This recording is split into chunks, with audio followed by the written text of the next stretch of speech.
Today's guest doesn't really need an introduction. His name is Sparkingg. He's an absolute veteran of the scene. He is the king of Brazil. So I decided to get him on, talk a little bit about the recent Nations Cup where he played for Brazil, talk about his journey through multiple regions and multiple teams in the last few years, his position in TSM, what he thinks about PUBG in South America, what he thinks about the Smash rule. Got to pick his brains a little bit. It was a very, very nice conversation. And then some fun rapid fire questions towards the end. Hope you guys enjoy the episode. Nice to finally have you on, Sparkingg. I think I actually remember I had you on for an interview a long time ago for like some PCS 5 or 3 or whatever that was, but never had you on the podcast. Nice to have you here. Yeah, finally nice to be talking about PUBG with you. I have watched some podcasts, so it's an honor to be here now. Nice. There's a lot of topics that we can talk about. The most recent one for me would be PNC. I feel like, correct me if I'm wrong here, you guys didn't have a good start, right? You were really struggling at the start, but you made a really good comeback towards the end. Were you sick at the start? I feel like you were looking like a little bit like you were kind of fucked there, to be honest.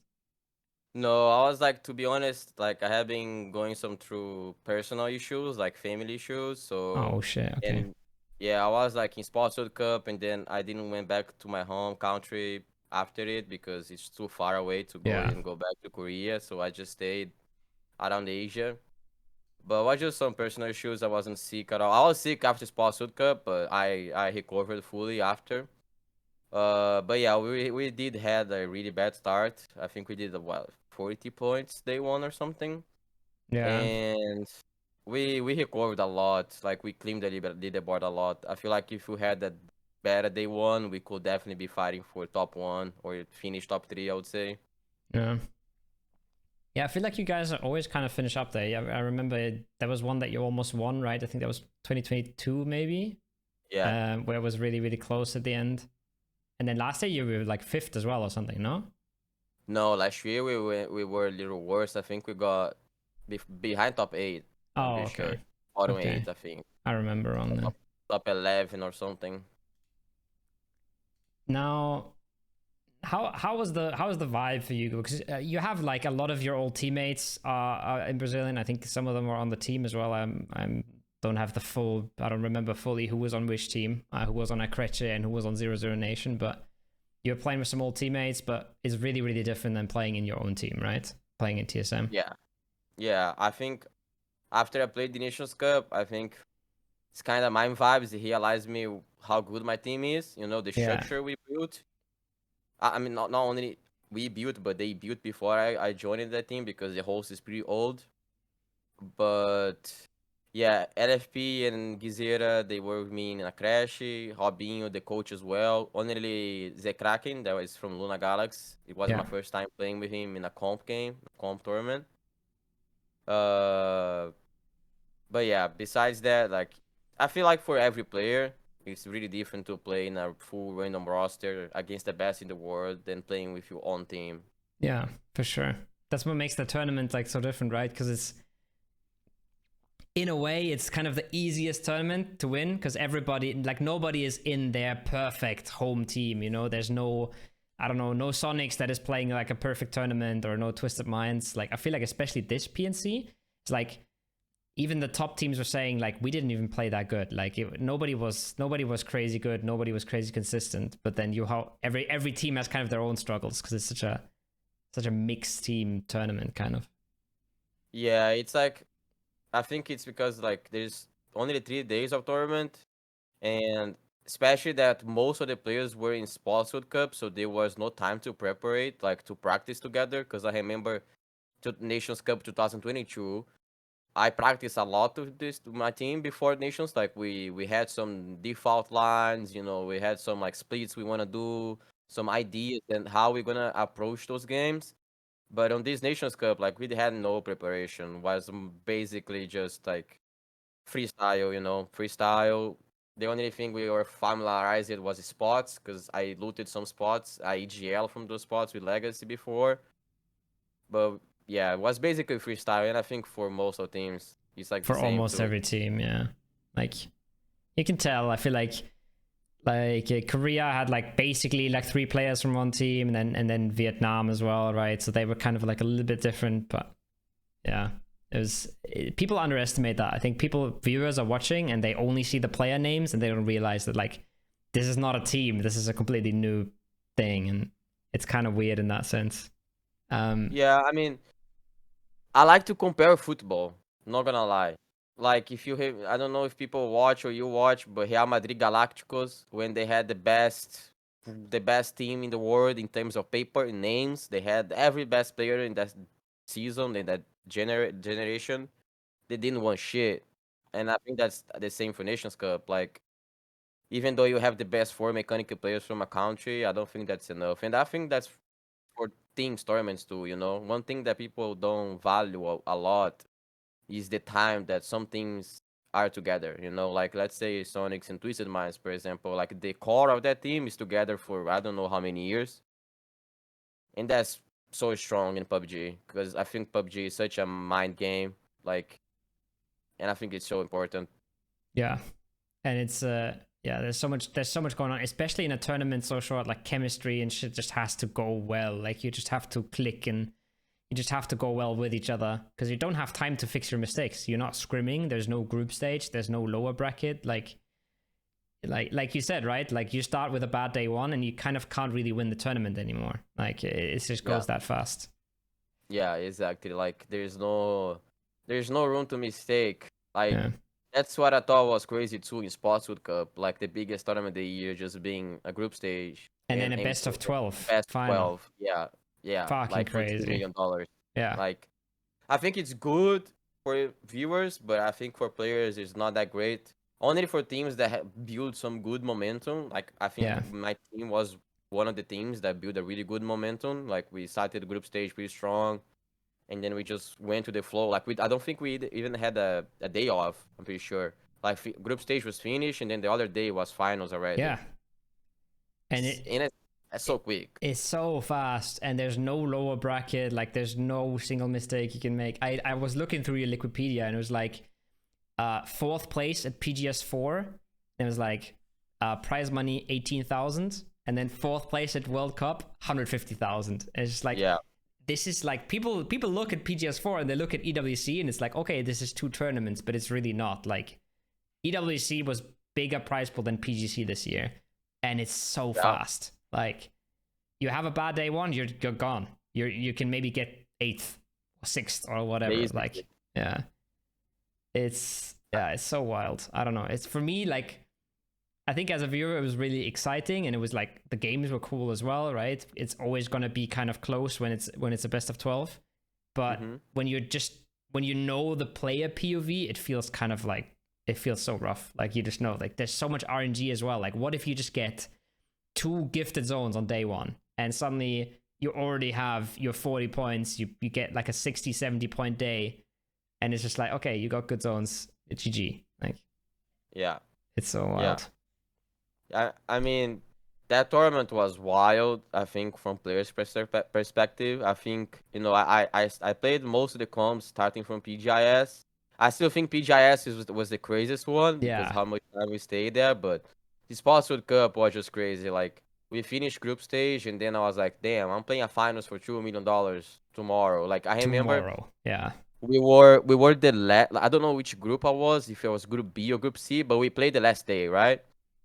And we got home, like we got back to the hotel like 10-11 p.m. because some things had interviews and shit, and we had to be up to go to the stage like around 9 a.m. next day. 9 a.m. Yeah, I remember we had to leave really early, and that was so bad for the teams that played the last day of the group stage, because the teams that didn't play the last day, they had a full day to take a rest and like prepare for the lobby, watch the games. And us that finished the last day, we didn't even have like a couple decent hours to practice, as a team, because my team, we like to do that a lot, like VOD review, see what the teams are doing and everything. And we were like, or we do this, or we have a good night to sleep. Yeah, you just go to sleep. You just go to sleep, and you're going into the next day, and you're just hoping. Yeah, that's exactly. crazy. I never thought about that, but yeah. pretty wild. I mean, I think I hope Sports World Cup, because it's a really good tournament, like really good, like how they make everything, because it's a lot of fucking games. But I think because we're the last game, we suffered a little bit, like especially because the royal family was there. There was a lot of things going on. Like we couldn't leave the venue. I mean, that's also why they changed the format so late, right? Because they were like, Yeah, they got scared. Like, what happens if you play fucking 20 games or something until somebody wins, right? So they changed the format last yeah. second. And It, I think that would happen, not gonna lie. yeah, but the thing is, like, I don't know. I talked about it before. We had a podcast right before, and the plan was to have like start the last day at 9 a.m. or something, just so that can't happen. But then you're ending the day before. You're ending at like 10 or 9 or whatever in the evening, and you want to let them start the next day at 9 a.m. It just doesn't work. Like, yeah, it's a bit tricky to organize that stuff. But I feel like they could have just maybe dragged the group stage a little bit to the front and had some other games in between, whatever, just so you have like at least one day in between or 2 days to reset and actually figure out what the lobby is doing and shit. But yeah, maybe next year. Maybe next year, yeah. I mean, PUBG being one of the last games to finish, I think that was the biggest reason. They Yeah. didn't have enough room to delay or something. Because I'm pretty sure if the Apex format, the Smash format was running, they would take a long time to Yeah. finish, especially with that, But it will be first so time. hype. Like, Oh yeah, because that's where Apex gets really hype, when it's like, holy fuck, these guys have been playing 11 games and they're still playing because there's no winner. Like, everybody tells their friends and shit, and it gets like so exciting. And then you have like 7 teams that can win if they win this game or something, like it's super hype. yeah, definitely. I I mean, wish that probably would happen. PGC is gonna be like that, right? Yeah. Like that's what I heard. That I mean, Sports World Cup was supposedly to test two Yeah. PGC, but since there was no test, I don't know if PGS is gonna be Smash format. I That would don't make think so. sense. But yeah, I think they're gonna play PGS. I mean, who knows? But I feel like they probably planned it already, and they're already like committed to PGS 5 and 6, and then they'll just do us for World Cup, for PGC. I feel like they could have done it for Nations Cup.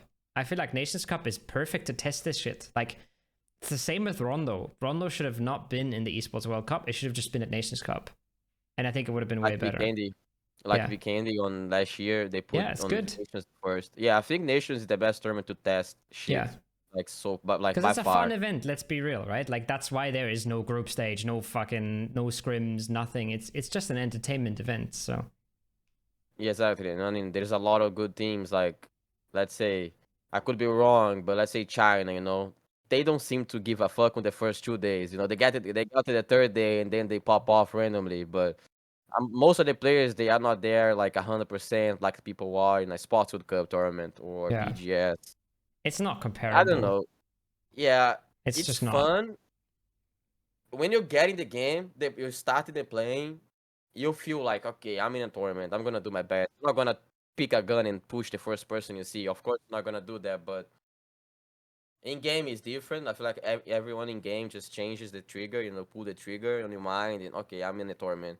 But like even outside, like the environment and everything, don't think that like it's so chill. It's so fun. Like it's nice. Like killing my own teammates in a game. Mortaring them and shit. Like it's so funny. It's so funny. Yeah. I mean, the crowd was really good. That's the one good Yeah. thing. It's like, Yeah.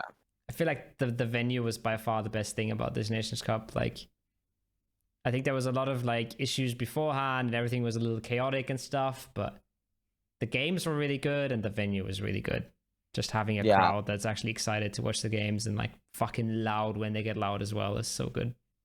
Yeah, I still remember the noise when I fucking Mortar USA, I knew I was close when the crowd was cheering for me, so Yeah, it's such a yeah. fun thing. You can actually play with the crowd. Like, you're throwing some nades over a ridge and you hear the crowd go like, oh, you're Yeah, gonna keep nading that shit, like, yeah. exactly. Yeah, the Yeah. stage was pretty nuts. I really like the stage. Besides Yeah. the shares, to be honest, the shares were I was I had watching to. before this podcast, right? I was watching some of my old episodes back a little bit, and people were like, I remember last year, Nations Cup, the chairs were Oh, way too low, the tables way too high. Then I watched the PGS episode, PGS 3 and 4. The fucking tables were way too high. The chairs were way too low. Like, how is this a problem every single event? And why is it a problem in the first place? Because it's not like Asians are taller than us, right? Like, it doesn't. Yeah. Why are the chairs so low and the tables so high? I just don't get it. I mean, Sports World Cup has the best idea. They just had adjustable desks, Oh, like it's the so electronic good. ones. Yeah. So everyone would put the height they want as they like. But I mean, of course, it's too expensive to run something like that. You know, Sports World Cup, they have the money for it. But that's the best thing.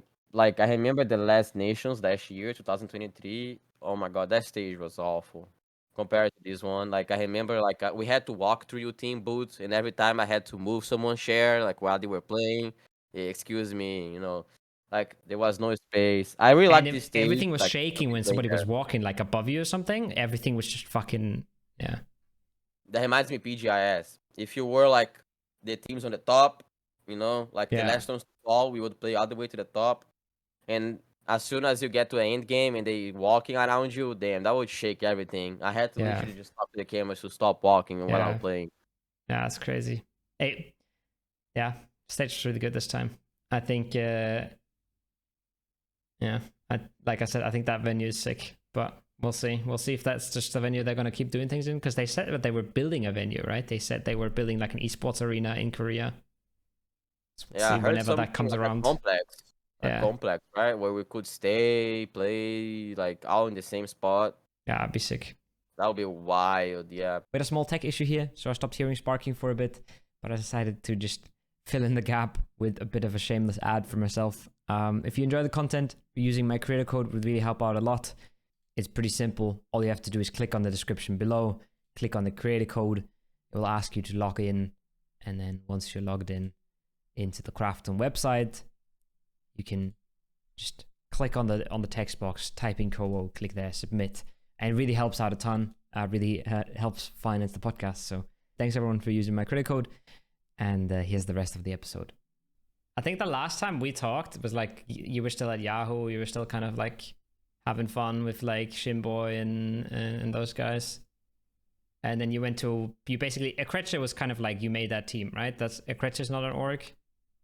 No, well, A Creche in Portuguese, in English, means kindergarten. Because we were Nice. like all kids under Yeah. 18, Yeah. starving to play. Yeah. And that's the name. That's where the name came from, basically. Ah, okay. And then that became 00 Nation, right? Like you got picked up by the org. Yeah. You had some good, like some decent tournaments, but no like you were. I remember like you had like some pop-offs with Gazera and stuff, but like you didn't really make any globals, right? And it wasn't really going that great. They ended up making to PGC, but I wasn't in the host anymore. But yeah, we had like a rough year. Like there was like a weird situation, or where you were like benched for a tournament or something. Yeah, I got benched right before the lock, the roster lock. Yeah. So I couldn't even look for a team that hold like for the last regional. Yeah, I remember that now. So Holy shit. yeah, that was a big break for me. Yeah. I almost retired. I was like, I'm out. I'm tired of this shit. I'm just gonna go to the beach every day and sleep. But I mean, that's the thing that you do when you miss PGC, right? Because you just have like 4 or 5 months where there's just fucking nothing. Yeah, that's basically what I did, kind of. Like, I just took a big break. I came back to Brazil, stayed with my parents and everything. Yeah. And then TSM boys, like, they were shoot to kill still back in the days, and they were like talking to me, you know, like approaching me and asking about my contract, if I still had contract and everything. Yeah. And we started playing together, like in NA, like some small tournaments and random scrims and everything. And that's where the invite came, basically, when they told me that Luke was coming back from OS and they want me in the team. Yeah. And here we are now, basically. Was it basically like an offer with TSM, or did you just join STK and you, like, it wasn't clear at that point? I mean, there was no offer involved because TSM also had a pretty bad year last Yeah. year. They did called for PGC and everything. I think they only called to PGS2, I think. And They SDK played PGS1, I think, and then I don't think they played PGS2. I remember yeah, meeting them at PGS1. That's all I remember. Yeah. yeah. So that's probably the only tournament they called in Vegas. I'm pretty Yeah. sure. Yeah. And then they changed it, they hosted it, and I don't think they called again. Yeah, Yeah. I remember. And no, there was no TSM or anything involved, like because they were having a bad year too. Yeah. So we just came in together. Like we had some offers from some decent organizations, but we knew like as soon as we get close to Sports World Cup, especially if we go like with no teams, like all the offers will come, right? Yeah. And we didn't want to sign like anything like them like so quick because we could lose a better deal, Yeah. and we were worried about losing a big percentage to Sports World Cup too. Yeah. Makes sense. Makes a lot of sense. And it worked out. And Yeah, it worked out. it's been really good ever since. I feel like you guys have been super solid since that. Both you and Luke have made a big change because like you said, right, they had a bad year. They were really good in the past. Like TSM was always good at globals, always good at PGC, but they also had like a bad 1.5 years or something. But now things are looking really solid. I think you guys were solid at PGS. You guys were solid at Esports World Cup. And are you already qualified to PGC? You probably, if not, you're really, really close, right? We still rely on like if we call to PGS and Legacy or Luna Galaxy doesn't win or regionals, we call. Yeah. The only way for us to lose is like or not calling to PGS and those teams like Luna and Legacy behind us be better and they go ahead of us. But because of I don't know if the point systems for you is the same, but like the top one is like 400 PGC points, and the top 2, 3, 4, it's like 240, 220, 210. It's like a really It's really small close. amount. Yeah. So as long as we call to PGS and Luna Galaxy or Legacy doesn't win, we're calling basically. So if we win or Sonics or Falcons wins and we call, we are in PGC. Yeah, basically. makes sense. Yeah. Because you guys also, you only have top 2, right? Like it's not a lot of spots in America. It's like it's Sonics, probably maybe through PGS points if they do really well, but they already otherwise called. it's just top 2, yeah. Yeah, Sonics already called to PGS points because of Sports World Cup. So we got an extra slot of this, basically. Oh yeah, that's so for now, sure through. Yeah, for sure. Yeah, they top 1, I'm pretty sure. So, so and I if think you we call already to PGS, then you also have a really good chance of making it through that. Like you might not even have to worry about PGC points. Yeah, that's our goal basically. I mean, of course, if we can lock in PGC on these regionals, we're definitely gonna look for it, right? Because choose tournaments in a basically instantly qualified. Yeah. But yeah, we wanna play decent on PGS to also give a spot to a region because I don't know, you could disagree, other people could disagree, but I think America's region it's being surprising everyone, and I think we do need some more slots for us, like, and I hope everybody kind of does now. changes, Yeah. When they cut it down from 32 to 24 teams, every region is just like kind of fucked now. I feel like Europe is the same, America's the same. Like we went from like 6 or 7 spots to 3 basically, and now we have to hope like that the good like the global partners do well at globals, and it's the same kind of for NA. Yeah, I mean, we were happy that Sonics win over anyone else. Like, for us, it's good if they win, of course. Yeah. But yeah, this slots thing is like so annoying. Yeah. Like, I feel like with the West, especially Europe, they have like twisted minds and everyone like being so consistent over the years. And now in NA, we have Sonics. We are now popping off a little bit, but not close as Sonics did. And I don't know. I think, Europe in Americas is being better than Korea, for example, Yeah. Like not talking about one team specific because Korea, the top one team is like always fighting up there, but the whole thing. Even China has been really, really weak for some periods. Like now Pero is super solid.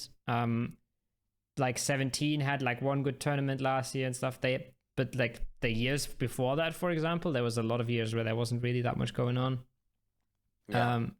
But yeah, I mean, I talk about this with like almost every guest because almost all of my guests are Europe NA, and everybody's like, it's kind of crazy that we're still competing when you look at the money that's in the scene there and like the amount of resources put into the game and team houses, and like people are still buying out players from other rosters and shit. But then a Sonics just shows up and wins, and a fucking Twisted Minds is dominating and stuff. So it's really cool to see that we're still definitely holding up. I'm just a little bit sad about the 24 teams at PGC. Like, I don't mind it for PGS when it's smaller events, but I feel like there's so many teams that aren't Sonics or Twists or a Navi, whatever, that for them, like, making PGC and like popping off there is like their dream and their like only kind of chance. And now like all the slots are just getting cut together so much, and it's so much harder to actually like be a small team and make it to PGC, and then maybe that means you can afford to play PUBG for another year, you know, like those like small little dreams, they're so much harder now, and it kind of really sucks. Definitely. Like in my region specifically, like, you know, I would say I'm talking about South America here, not on North America. I'm about South America in specific. Like South America, like let's say 70-80% of the players, they do this like as a part-time job, literally. Like, you know, most of them, they go to school, college, or they have a work, you know, because especially with the prize pool on this year, because, you know, we had PCS where they had like $250,000 every tournament. Like that was just crazy, regionally speaking. And then they changed it last year. I don't even remember last year, but I'm pretty sure they It was 100,000 last year, yeah. and this year it's 50,000. Yeah. So like 50,000 on the teams here, on the qualifiers for the PGSs and PGC, whatever. Like, if you are a team that doesn't make it, even if you make it, it's not a life-changing money, right? Yeah, you get a little bit of money, and, you know, you can pay the bills and everything. On my country is pretty good because of the exchange. It's times 5, and it's pretty good. But like, I think this prize pool environment and the way the tournaments are running affects everyone, not only the teams that plays this as a part-time job, but the teams like me, Sonics, Falcons, that plays this for a living. Because when it gets to the last day of the tournament, and some teams, they have absolutely no chances to claim for something, like they have no prize pool that they can claim, they have no slots that they can grab. What are they gonna do? They're just gonna troll teams. They're just gonna, you know, troll the games, you know, gonna play like they would never play any other tournaments. So I think this affects the whole environment, you know, because like Sportswood Cup, the last day, it's a best of 12 like we are talking about, but still the teams that are like top 12, if they pop off, they can climb to top 5 and get like $100,000, right? Yeah. There's a reason for them to That's keep playing into the huge. last. Yeah. Exactly. So that's why on those type of tournaments, you know, every single game matters. Like every single game, Yeah. people playing to the max level, because one win can make you win way more money than you should be winning. And like PGS is the same. Like some teams on the last day of PGS, they have nothing to play for. Yeah. So, and even PGS, and that's still at least like 300k, but then you look at a PEC with 50k, and it doesn't do anything.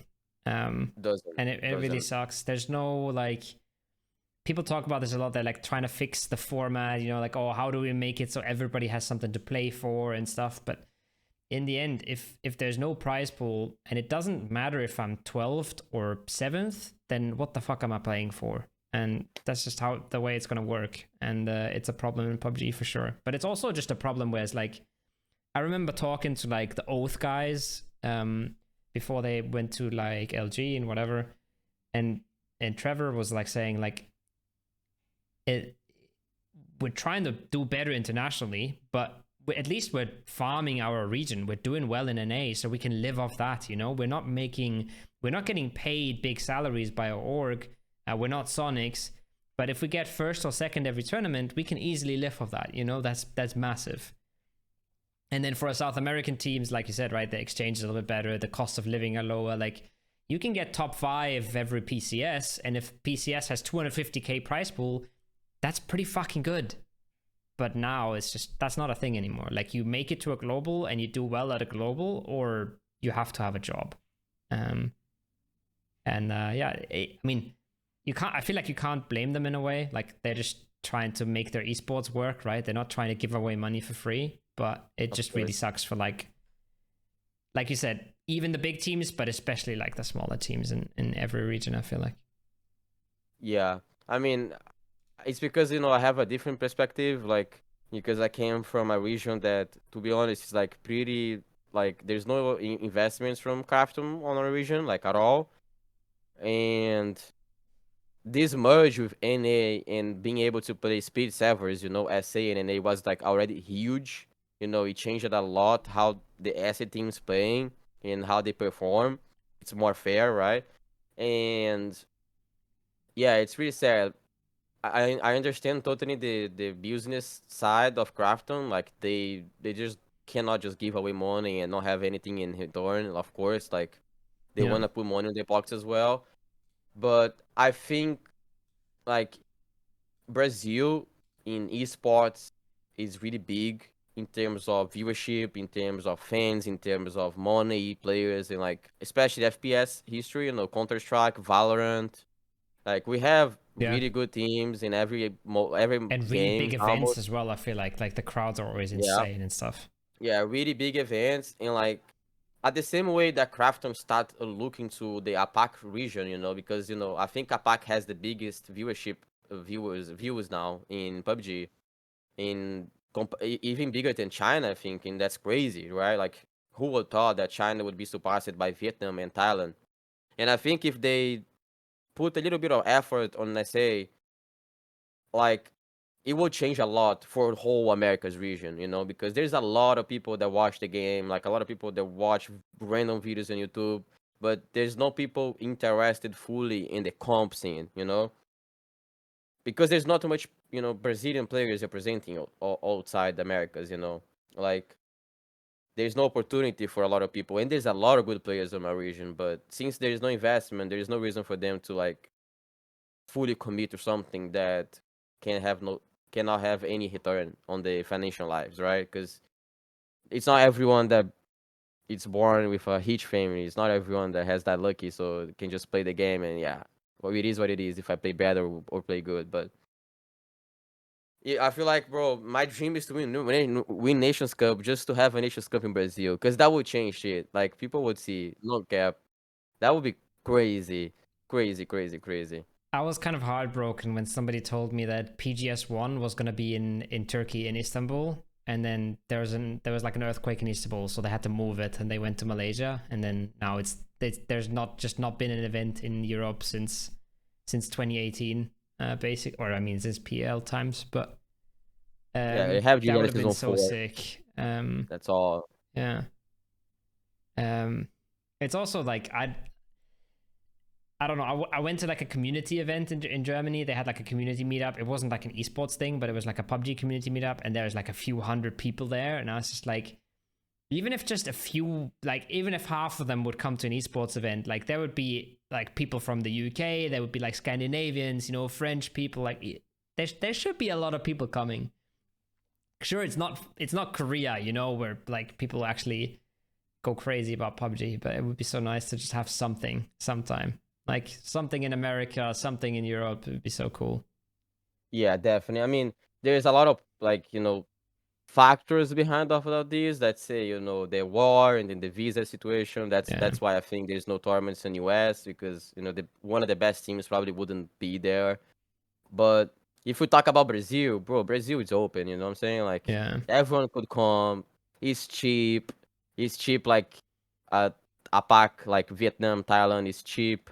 And Yeah. there's infrastructure here. It's not like we never had anything like There was massive events in like every esports in Brazil, like Valorant, Rainbow Six, CS, right? Everybody has done an yeah, event now yeah, in Brazil, and they've all been sick. So, for yeah. sure. In I mean, I feel like, oh yeah, we need to put the tournaments in Asia because the biggest viewership is in Asia. I mean, of course it makes sense, but how you expect to the Western viewership or community grow if you don't put Yeah. effort on it, right? Like, And I'm not saying it, put PGC into Brazil. I'm just saying like, a PGS even doesn't fucking hurt, just like the smaller events, the smaller, like a PGS, for example, or PGS last year, they can be anywhere and it'd be fucking exactly. sick. And I mean, from what I hear especially if you now, I have no think we're crowd. going from what I hear now, PGS 5 and 6 are going to be in Southeast Asia, and PGC is going to be in Malaysia. So we're just basically just always going to the same region now, and just, it's a little bit boring. It's a little bit of a shame for the other regions.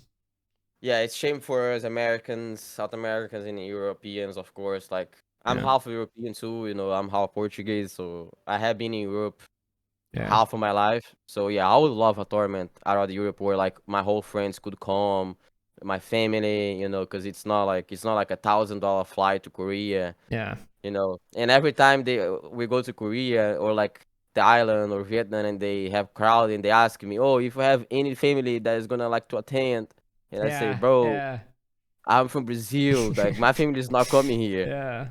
Yeah. For sure. It's rough. One day, I hope one day this change. Like maybe PUBG 2.0, you know, has a big change.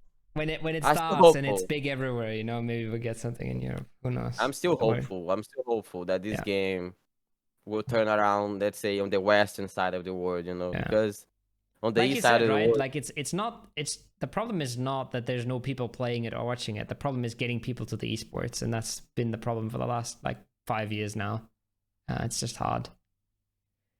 I mean, the game is still alive for some reason, right? The game is good, and like you have other battle royales that are having problems. Like let's say Warzone. Like people are playing Warzone in Brazil like crazy. Like people were having like 100, 200,000 people watching a stream of a guy playing Warzone.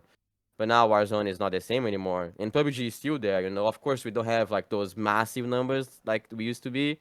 Yeah. But PUBG is still there. Like we're surviving, you know. Yeah. If one day Western becomes like East, that would be crazy. That'd be crazy, man. Crazy. It's just like I had both this year and last year. I've had like moments in Korea where somebody just talks to you and they're like, "Oh, you play PUBG, right?" Like, or like they recognize you and shit. That doesn't happen here. Like that doesn't happen in Germany. Like not at all ever. But then you go to Korea and there's people like saying, "Oh, you played Nations Cup, right?" And you're like, "Holy fuck!" Like, yeah. Yeah, it's crazy. After PGS in China, like I traveled a bit inside China, and then people were like, "Oh, what do you do for a living?" And I say, "Oh, I'm an esports player." And they were like, "Oh my god, esports player!" Like you look like they were talking to like Neymar or something, like a football player. Yeah. And I was like, "Yeah, I play esports," and they just go crazy. Like it's a totally different world, you know. In Brazil, there's a difference now. Like there's a lot of people that play professionally here, and it's like they are so big. Like let's say Fallen, for example. Like, I feel like you have really, really big like like the hype is always so big in Brazil. Like if somebody's doing well, it's always fucking massive, you know? Like like the CSGO like streams as well, where there's always like viewer numbers getting broken, like E by E, those kind of things. And there's like if it's like Spain or Portugal or Brazil, like for some reason, like the more southern countries, they always go fucking big. Like it's crazy. Yeah. We're really passionate about it. Like in, you know, CSGO, like Gaules stream, you know, he's literally beating the mainstream of CSGO tournaments, like major. And we don't have a Brazilian team performing well since SK. Like that's what 2014, 2015, like 10 years ago. That's the last time Brazil had a chance to win majors and everything and won majors. And we still have like a massive viewership because people are just passionate about it, you know. Like people, I'm 22 years old. If you talk to anyone below the 30 years old, they already played CS 1.6 in LAN. You know, like in a cyber cafe against their friends. Like everyone did it. So that's why like CS is like football here. You know, like people are passionate about it. That's crazy. Yeah, when I talk about PUBG here in Germany, I have people are like, "Oh, that's like Fortnite, right?" And I'm like, ouch. I mean, at least people don't say, "Oh, that's like Free Fire, right?" Oh, yeah. In Brazil, that's worse. Free Fire That's worse. Yeah. There's some countries as well where you say you play PUBG and they think it's PUBG Mobile because they don't even like know PUBG PC. Yeah. Yeah, but I just get more like, oh, you play Free Fire, right? Like, you know, yeah. Fuck that shit. I play PC, you know. That's rough. You said you lived like because when I talk to you, I never know if you're in Portugal or you're in Brazil. Do you still travel much, or are you just always in Brazil now, or how does that work? Yeah, I'm always in Brazil now. I was living in Portugal like the last time by myself because of the ping conditions. Like all the games were in an A. So I went to Portugal because I have citizenship, and it's only like 80 ping compared to like Oh shit, yeah. 120 to to an A. And I was just like living by myself. But then the region changed. Now we have like split servers again. So I have actually, I think, not gonna lie, the best location for Americas, and there is no reason for me to go back to Portugal. Also because I need to stay here for my family and everything. My papa is like sick, so I gotta stay here. And yeah, like I used to go back and forth. I'm 22 years old. 11 years of my life I was in Portugal because Mm-hmm. my whole father's family is Portuguese, and they both my home countries, I would say. But my biggest goal is to earn my money and move all my family to Portugal and Yeah, just stay there. Yeah. that's nice. That's a good goal. You were talking earlier about like playing with your old teammates, playing against your old teammates at PNC. What do you think about playing in Portuguese? Like, do you think it's much better? How much is your English like? How much are you struggling with English? Like, do you realize like it's a little slower, it's a little worse, or do you think it's just fine? I mean, that could sound like weird for some people, but I play better in English than in Portuguese. Okay. Like, let's start comparing both language. I mean, I have to say also the structure of my actual team, it's pretty important. The way we calm, the way we talk with each other. We have Purdy that is always pressing the heads at the bottom when things get chaotic. When I was in Yahoo and Zenit and Dignitas, that was my first North American team, my first English speaking team. I played in Europe thousands years ago, like in FACE time. I played in Europe, so I played with like some North Europeans people. So you had that shitty English, environment. But when I started playing NA with Yahoo, we weren't like a structured team like TSM. We still like we're good, of course. We called for the tournaments and everything. We almost winning them, but the comms were pretty chaotic in Yahoo, like pretty loud, and that would make me feel a little bit hard. Like I had to put my game sound lower than the voice of my teammates so I could hear them. Like otherwise, it was go to one ear and leave and remove the other one. Like I wouldn't hear them at all. I would just play my game. And then I came back to Portuguese speaking team to This Is Your Nation, and I felt so weird coming back to my language because let's start with the keywords that NA English teams has, like convoy, or he's at, like those small words that means a lot of things. You just say that word, you know what the team means, what he's trying to say. We don't have that much in Portuguese. I adapted this to my team when I joined it, but we were use 10 words to say just one that we use in English, right? It starts with that would make my brain go crazy, especially because I was EGLing. But the main thing is like Portuguese comms are pretty similar to like APA comms, like loud and chaotic. Like it looks like the world is dying in front of you when you're talking like crazy. That's how the Portuguese comms are. And myself as a player, I'm a I have like I don't know how to say that, but like I'm a fast player. Like I have a fast pace, right? I have my own way to look for info, to do stuff, and usually I'm really quick about it. So if the environment and the people are talking loudly and chaotic, I'm gonna end up being more, and that is gonna lead me to overextend, to rush to take a decision, to not take my time, to be kind of stupid. Let's say it that way. So when I'm playing with TSM, let's say I feel like I'm in a leash sometimes, right? Because of the way, like, okay, everyone is calm. I shouldn't be going crazy right now, like, right? We cheating. I'm just gonna do my thing. But if everyone is chaotic, like screaming and everything, I feel like I just need to do something, and I end up doing something by myself. Rushing decisions, doing a bad timing. So that's why I think I really play better in English because I'm more alive. I value my life more.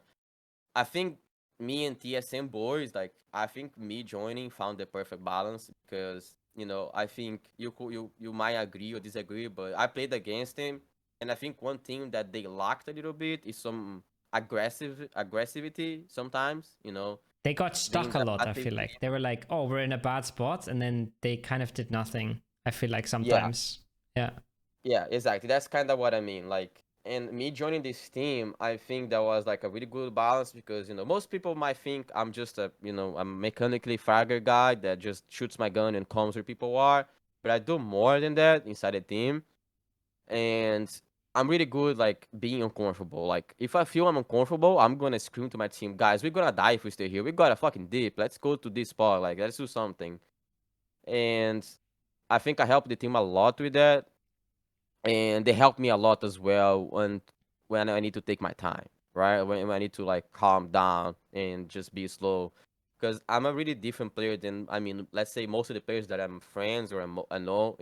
You see a lot of players taking energy drinks before games or like caffeine pills, you know, to get electric. I do the opposite. I need to relax myself so I play good, like that's why I meditate. I do some yoga sometimes when I feel I'm too like hyped. Because when I'm like too hyped, too excited, that's when I don't play good. That's when I over rush decisions. Like I That's don't play as a interesting. team. Yeah. So I do the opposite. I try to calm down myself. That's why English is the best thing for me. Like since I joined TSM. It's also TSM, I feel like. I feel like Purdy's teams have always had like super calm, quiet, like there's the back even when they were like Lazarus and stuff, like way back in the day, it was always like they were always super chill and stuff. It's really I really like it. I think it's nice to listen to. And if you're good at it, I think it's just better. But some people just kind of need that emotion, right? They need their IGL to yell at them to go somewhere so they go fast and Yeah. stuff. But I think when it works, like calm is really, really good. And like you said earlier, English is just a really good language. Like English is really good at saying things with few words, like really fast. So that's nice. Yeah, and I think in PUBG, like you don't have too much time to explain why you need to do something. No, Like if you realize something is wrong, you need to take a decision to like leave or not die to the team. Like you just gotta do it. And I think English is just like, guys, we're gonna die. We need to go southwest. yeah, It's pretty simple. Like if in Portuguese, we will take like 30 seconds to explain what's happening. yeah. And It, I think English is pretty decent for that, like you said. how does it? You talked a little bit about in the team. Now you've been in IGL in the past. People before told me that sort of Luke could IGL as well, but basically, like I asked, Purdy is the IGL on that team. But how's the kind of roles going? Alo is just kind of like a quiet fragger, right? Like he's just there, and because you need people that are a little bit more quiet on the team. But how much are you co-IGLing? How much is Luke doing? How does that work for you guys? Like Putty is like the main AGL, of course. He's not the main structure, or our captain. That's how I like to call him.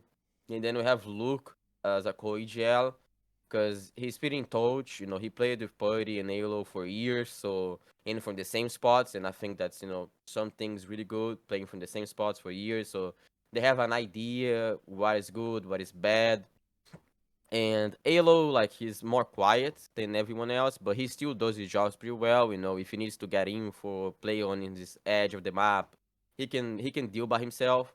We don't need to worry about him, kind of vibes. But I would say me, I'm more like I just have like a good understanding of what is happening around us. Let's say like that. Like I don't need to see I don't need to see the hit players or the twire matches to understand what's going on in front of me.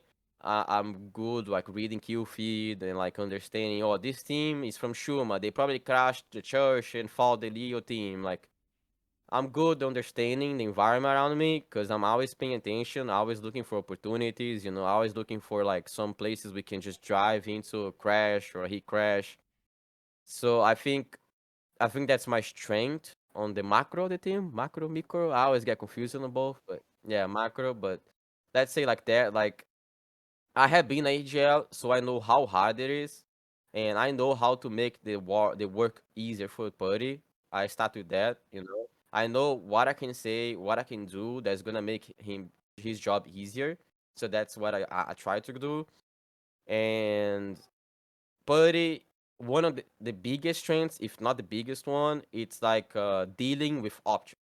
You know, there's a lot of AGLs that when they have too much options, they end up like they end up not choosing anything, right? They just get brainstorm and they cannot take a decision. But I think Putty is really good, or like because how the team works is like me, Luke, and Halo. We spam options, we spam ideas. We can do this, we can crash this team, or we can drive in front of them, we can go to this ball. And Putty is really good like handling those options and being the last call. And if like I say a lot of shit, like if sometimes even crazy shit, okay? And most of the times they don't agree with. And even if I'm like 100% right and Putty says, no, we're gonna do this, everyone just goes. Doesn't give a fuck.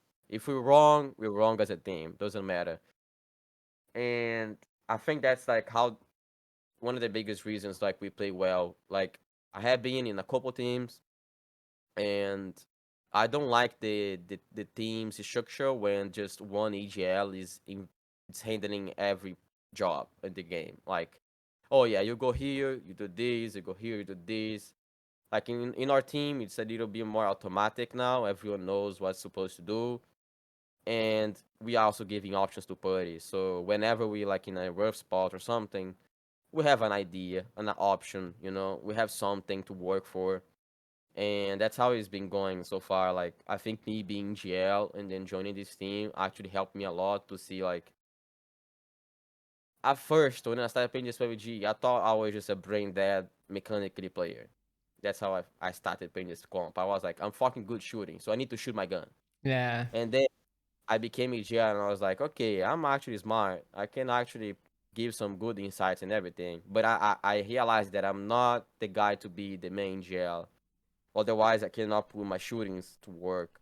And then I joined TSM, and I just felt like, damn, I can be myself here, and that's the best way to improve this team.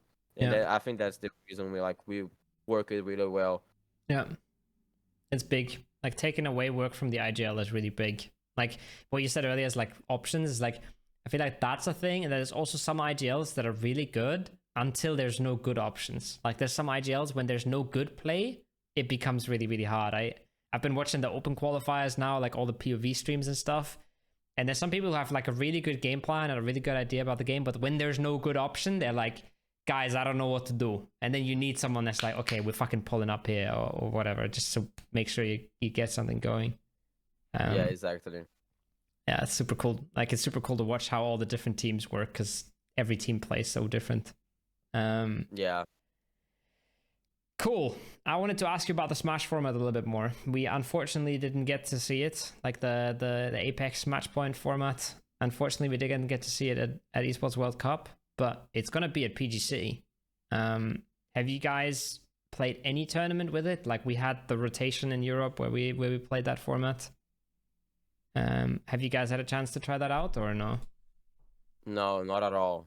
Just watching. Just we're gonna be there, you know. We're gonna see how it goes, but my opinion on it, I don't know. I think the way they implementing this format gives me the winner chicken dinner vibes out of sudden.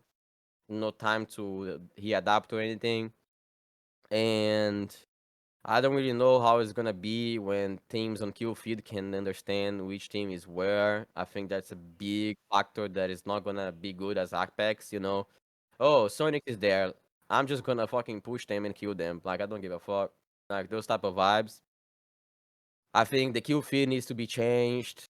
If we're playing this Smash format, we need like PUBG Mobile is like this. Like they don't know which team is streamed. They don't know which player. Like it's random. Like Apex. I think PUBG, if adapting to this Smash format, needs to be the same.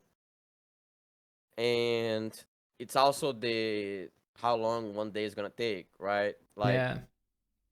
too much games or not too much games. Like Or it can too little. happen both ways. Like Yeah, sometimes or too it little. could have ended. We could have ended like, or yeah, it can go wrong for sure.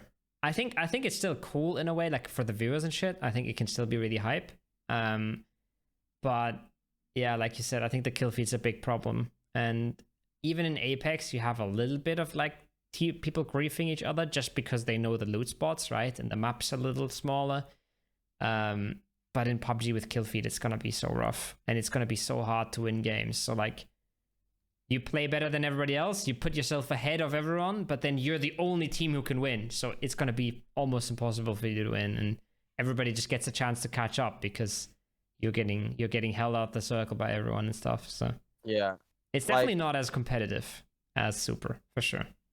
Yeah, I think, Super, we seeing a lot of good teams always performing well, and that proves that consistency can be reached on PUBG. Like, people always say, oh, the PUBG is pure luck. You need to be lucky to win tournaments. But, if lucky was a thing, Twisted Minds wouldn't be top 5 every international for the past years, right? So I don't think lucky. I mean, of course, you can win games by luck, but you cannot win tournaments by being lucky, right? That's how I see it. And I think Smash format, like you say, like, yeah, we can, if the kill feed changes, people can still be griefed on the spots because that's how we do, but Much it's more less. about the phase 3, phase 4, right? When Yeah. you need to take a decision and you're like, fucked, oh, Sonics is there, but they're not winning. Oh, Twisted Minds is there. They're about to win. Let's just kill them so we can play more games. Yeah. So Or just wait and that's do nothing so they can't do anything and we all just kind of die. Like maybe we get one kill, but it doesn't matter. At least they didn't win. Yeah, like those yeah. kind of things. Just I don't know if your team had experience on like griefing other teams in like regionals and everything, but yeah. when you wanna grief a team, it's the most easy thing to do in this game. Like when you just wanna ruin someone's game, Yeah. doesn't take any effort, like at all. You just need to be a brain dead and you're Yeah. gonna grief anyone in the game. Like the best Yeah. team in the world, you can grief them if you want. So PUBG is really hard for the situation. It's not like Apex where you can, move to point You A, just go point B somewhere way else. easier. No, yeah. Yeah, no. PUBG is like if you have no cars, what you gonna do? You're gonna be Yeah. stuck. We There's had nowhere else to go around. is like the most angry I've ever been. It was PGS1 and we were like second place, really close behind 17. Oh, I remember. And then Third Eye started griefing us because they thought that was their best chance to go to like PGC or something. And I was just sitting Yeah, I there in the remember. coach lounge and I was just like, we had a good game, we had a good circle, and they're just chilling in the blue, just camping us, and it was so frustrating. Like I've Yeah, never been this angry, I think, probably in my life, like it's so rough. Because I understand it's you. not like they're in first place and they're griefing us so we can't get first. They're in 15th, or in 16th, or whatever it was. And that's like the worst thing about PUBG, in my opinion, is like the good teams, they kind of deserve the right to grief you if they want to. Like you're in a group stage and I don't know, you're hot dropping versus question mark and they don't want you to be in the finals and they're first place so they can just grief you. That's That okay makes in my sense. opinion. But when they're 16th and they grief you, like that's just fucked up. Yeah. I mean, I had been griefed and I have been the team griefing, so Yeah. I know both ways. But the last time I got griefed really hard was the last PCS 7. Mm-hmm. I was in Yahoo and we were like on It was barely the group qualifying. stage, right? Yeah, we You got were griefed like by close to not Big Bang qualifying. Boom. Yeah. Yeah, we got griefed by Big Bang Boom. Yeah. Roth's team. Roth, Keenan, Sharp. I don't know the roster exactly, but it was the core. And we missed the group stage and we went to last chance. And then in the last chance, Big Bang Boom, there was a team right behind us in PGC points. They had like a massive day one, like 70 points, 80 points they won. On day two, they were literally just like chasing us. Yeah. Like they were like, I remember a game, I was in Ruins, I was in the Tron, and they were in Boyard. Like we was Yeah. Water Town back in the Watertown. days. And they swam at you, They right? they swam across the river Yeah. and killed us. And that's what Yeah. I say. Like if you wanna grief a team, It's like easy. it's so easy. Like Yeah. you just do stupid stuff that people never gonna expect. And that's my only fear about Smash Roll. It's like people like griefing. And also one thing that, you know, some people might not see as a problem, but I see that could happen, it's the collusion, you know? Yeah. I feel like that could help. That could happen. Let's say hypothetically, right? Sonics is in first. I'm in second. Oh, I want to help Sonics win, and I'm gonna win $500,000, right? Like Maybe. that's Yeah. a that's Yeah. something that could end up happening as Yeah. well, right? So it's pretty hard. Yeah, it's really tricky. It's really, really tricky. I think I don't even know how big the griefing or I think the griefing problem is like when there's only one team, for example, that can win. They're almost never gonna win, and then maybe later there's two, maybe then there's three, and then it gets less and less, right? Because more teams are actually playing for the win, and maybe there's like 3 or 4 teams they can't win yet, but if they win this game, then they have the points, and then they can win next one, whatever, right? So it gets a little bit less at the end, but I still think the fairness kind of goes out the window because like you have 2 really good days and you are the first team on 100 points and everybody behind you is like 60, 70 points, whatever. But it doesn't help you at all because you're not going to have a chance to win the game when you're the only team that closes the tournament. So like everybody just catches up for free, even though you played way better than them in the first place. And I think that's like a big downside. Yeah, in addition to all the stuff that you mentioned, but I still want to see it. I still want to see the format. I still think it can be sick. I still think it can be really exciting. And if it's good for the viewers, then it's good for the esports because we just need more viewers. We need more people that are excited about this game. For sure. Yeah. The only thing like actually makes me crazy is like I can be the first team getting to the win zone. I can reach 150 super points, and a team that just reached 70 can win having less 40 points than me. Yeah. So that's the only thing that makes me feel like kind of unfair because, if you are 40, 50 points in front of the second place, bro, you deserve to win this tournament. Like, we know how hard it is in the player's perspective, right? And it gets so, when everybody can win, when there's like 7 people that can win, it becomes kind of random again who wins the game because it's not like you can just decide, okay, I'm the best team in the lobby, I'm going to win this circle, this position. Like, it just doesn't work like that, right? So the more teams that get to that threshold, the more random it becomes because then it's just like, okay, does the circle go to my compound or does it go to the field? And it goes to the field. Okay, I'm fucked. Unlucky, right? Like, yeah, there's some big downsides, but I don't know. I think it can be really exciting. I'm down to try it. I just wish we would actually be trying it out and not just showing like, have fun at PGC, like most important tournament of the year. Here's a new format, like, whatever. Yeah, that's my biggest concern as well. I think, they could start this with like, I don't know, regionals or like throwing some small tournaments. Nations Cup, like we say, that's the best tournament to practice. It's the very best, for sure. Like, doesn't affect anyone team's points. You're not going or missing PGC because of your results. You're just playing to represent your country. So why not test there, right? But yeah, that would be too easy. We see how it goes. I hope if they decide to keep this format, they follow our feedback, because if we follow this format, we need to do some changes inside the game. I feel like. Yeah, I think so too. Okay, some really quick questions to close it out. Okay, we call it soon. I know you have scrims later. Just some really, really quick questions. Don't think about it for too long. Okay. And just go first thing that comes to mind. What is the best thing about being a PUBG player? Being able to travel to, countries that I never thought I was going to travel with everything paid, hotels and everything, like. Yeah. I never thought I was going to stay 6 months in Korea or going to China for a month. So that's for me the best thing by far in connecting with people from all the parts of the world. Yeah. What's the worst thing about being a PUBG player? That everyone's gonna understand me. The shadow, bro. Not being able to book a flight with my family 1 year in advance because I don't know if there's gonna have a tournament or not. Not being able to buy a concert ticket because I don't know if I'm gonna be able to go. So it's always an unsure thing. Unfortunately, we don't have good shadows pre-planned. So that's the worst thing for me, I feel like.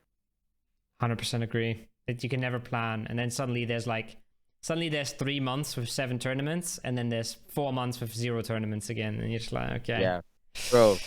I just had a Travis Scott concert, like right after I came back from Nations, and I didn't bought a ticket because I thought I was going to be traveling, but I wasn't. Yeah. So it's so sad. I mean, especially for people that were at EWC and Nations Cup, is like there's just no time, and then and some people are in Nations Cup and they're like, for example, Mika, right? He was part of our team before Nations Cup and we kind of kicked him. Now he's looking for a new team, but he has to go to Nations Cup, so he can't be scrimming there. And then the open qualifiers were starting on the Monday after Nations Cup. Or on the Tuesday after Nations Cup, sorry. But he was traveling Monday. And then on the Monday where he was traveling, they said, oh, by the way, we're not starting Tuesday, we're starting Thursday. And it's just like, holy fuck, like just one day before the tournament starts, they just move it by 2 days. And it's like, you cannot plan anything, you know? Like, Yeah, it's really rough. it's pretty annoying. Like, I haven't traveled with my family for I don't know how long because, I'm not buying a ticket to go to Europe 1 week in advance. That's so expensive. Like, you want to buy in a couple months or something, but I just can't.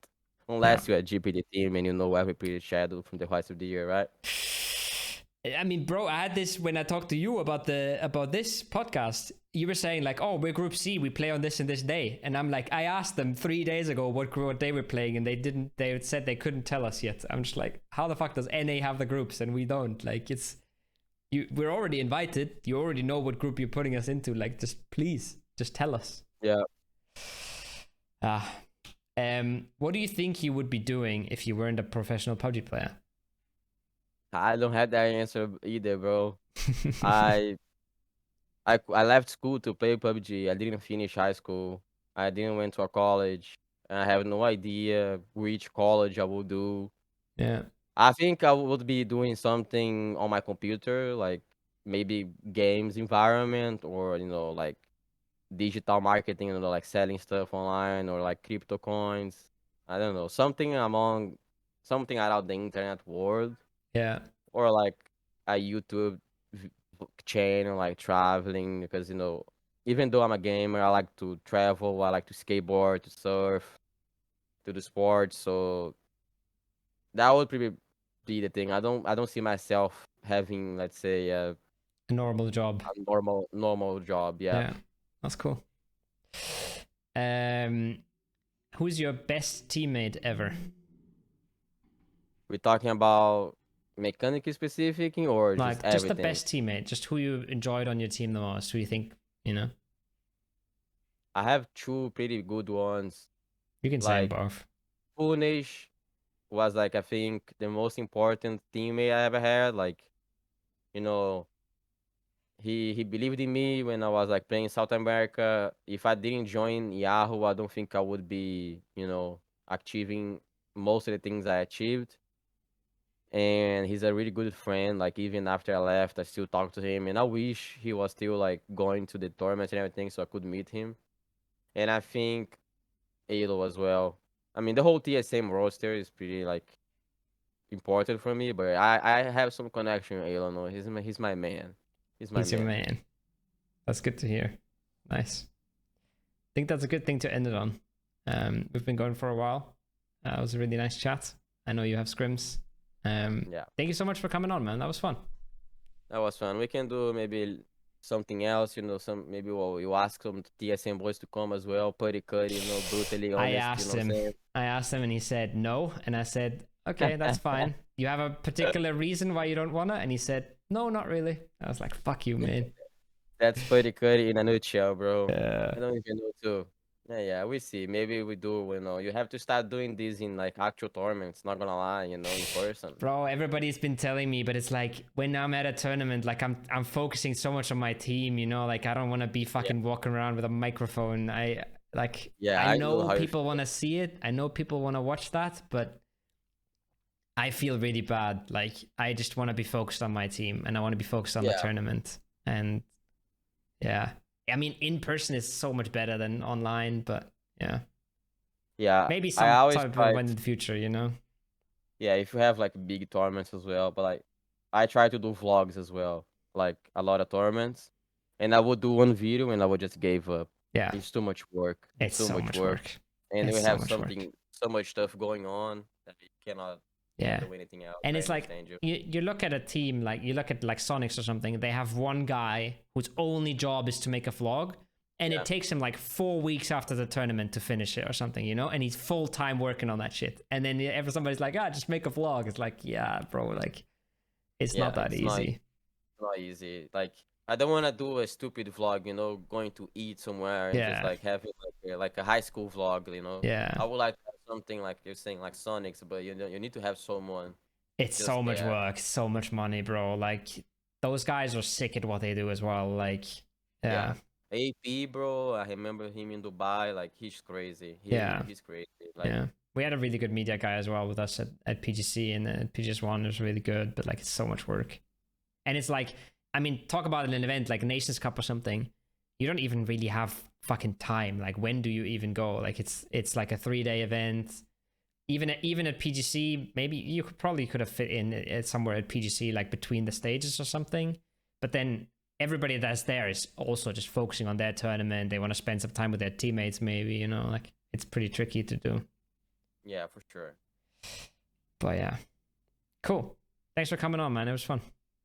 Thanks, Go. Appreciate everyone who's watching too. You know, hit up that subscribe button and like that Yes. video. Yeah, My let's go, boys. man. All right. Thanks. Have fun in scrims. That was episode 90 of Sparkingg. Thanks for listening all the way to the end. And yeah, let me know what you thought. Let me know who you want to see on the next episode. And I'll see you guys very soon.